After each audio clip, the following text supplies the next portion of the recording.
You ask Tiger to calculate. This deals with long addition. The final result is 483,326.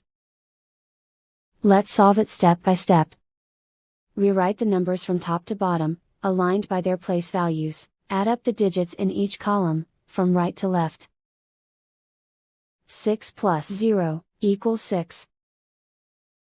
3 plus 9 equals 12. Carry 1 to the hundreds place.